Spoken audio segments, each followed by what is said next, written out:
What's up guys, Rich Duper Bash back out here with the gang. Thought I'd get Green Bertha back out here. It's been a minute. Last bash at the skate park, she did killer. I was testing the new M2C 7mm shock kit. Did find it had a little bit of leakage here in the rear. Essentially, I don't think I tightened my cartridge enough. So far, all 4 shafts are nice and straight.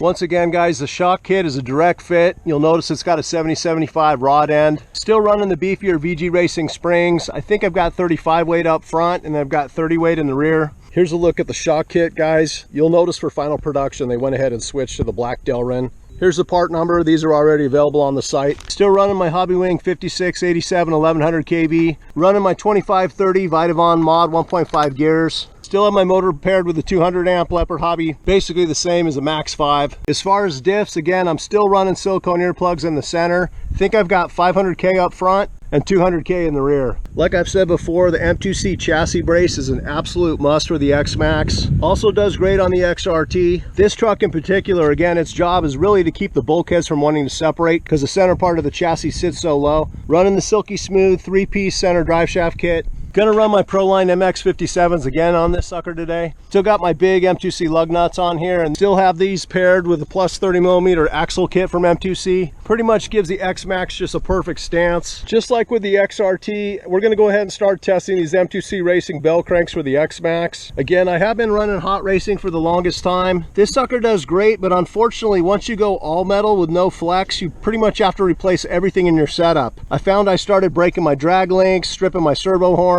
With this setup, there should be just enough flex to go ahead and protect the bell crank, the servo saver, the servo, and the rest of the stock components. Quick shot from the top, but you'll see it's got silky smooth operation. And again, still running my perfect pass servo. The other trick thing Avery and Mitch just came out with is this killer motor slide. You'll notice this notch here on the top. What this notch is for is actually to accept this little grub screw with a ball on the end. It just slides in and out. That way you can go ahead and get this sucker lined up. You can use a 3mm wrench to basically fine tune your mesh and go ahead and tighten everything from the side. Also brought my Basher Queen Talion 6S Desert Racer. This will be a first run with this new 6S M2C ARRMA motor mount. Just like with the TRAXXAS one, this has got a little groove in the slide. And there's a separate piece that you can basically just hold with your thumb and go ahead and fine tune your mesh. Here's a look at the removable piece here, guys. Essentially, this just slides in like that. And then you go ahead and tighten this sucker up. You can kind of work this thing in and out. Once you get your mesh where you want it, you just lock the screws down up top. Gonna be trying this motor for the first time today. This is a Rocket 1720 4082. I think I'm running a 20-tooth pinion with a stock 50-tooth spur.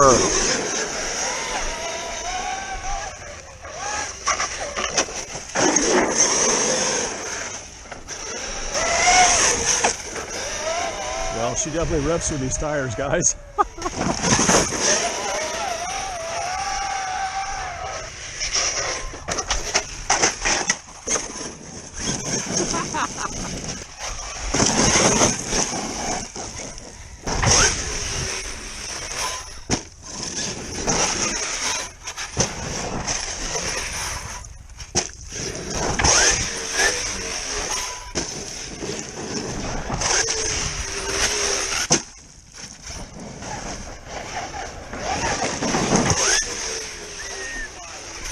Oh!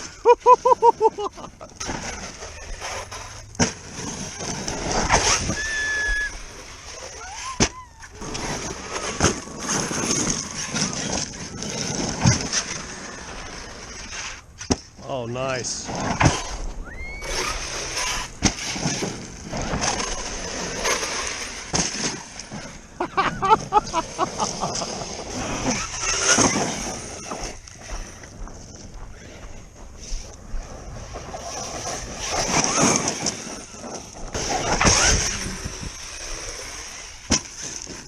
Just FYI, guys, the 25-30 gearing I'm running, with these wheels, I'm definitely getting really toasty. If you recall, I've been running them primarily with the original smaller 8S backflips. In a nutshell, if you're looking at these Mod 1.5 Vitavon gears, I'd recommend probably 25-35 gearing if you're gonna go with these bigger wheels. Overall, I've been pretty stoked with 25-30, but I'm definitely getting pretty toasty.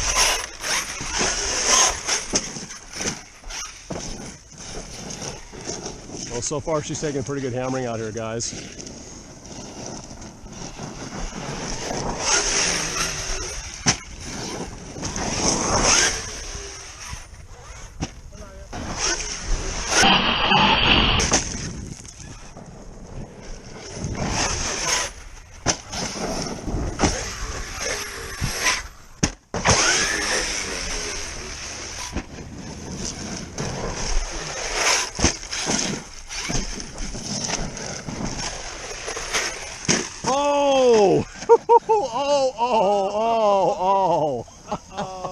Whoopsie.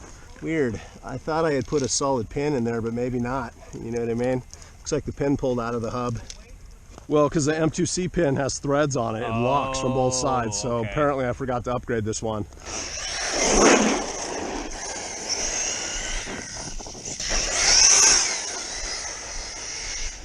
Well, this Surpass Hobby 1720 4082, it's got good pickup, guys. Oh!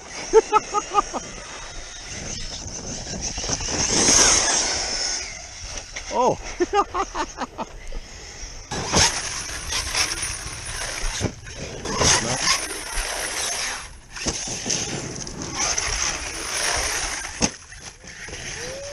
Body ejecto.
There goes a tire.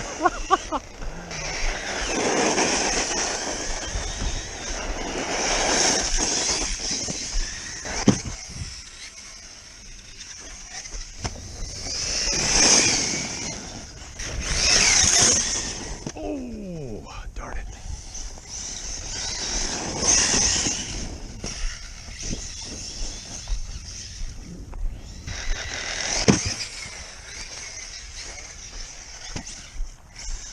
Oh, there's another wheel. Another tire blown, guys. I'm just hitting stuff out here.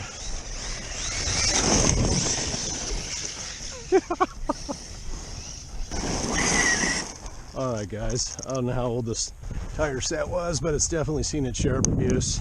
Absolutely love coming out here to Folsom Lake. There's just tons of debris out here, and that's all there is to it. Again, guys, the Desert Racer is fully loaded with M2C, M2C chassis, M2C towers, 7075 hinge pin holders, and a bunch of other little bits. So far, the new 6S ARRMA mount has done absolutely killer, and this 4082 1720 absolutely rips. I will report the bell crank did absolutely awesome. Another huge shout out to M2C Racing for the constant innovation.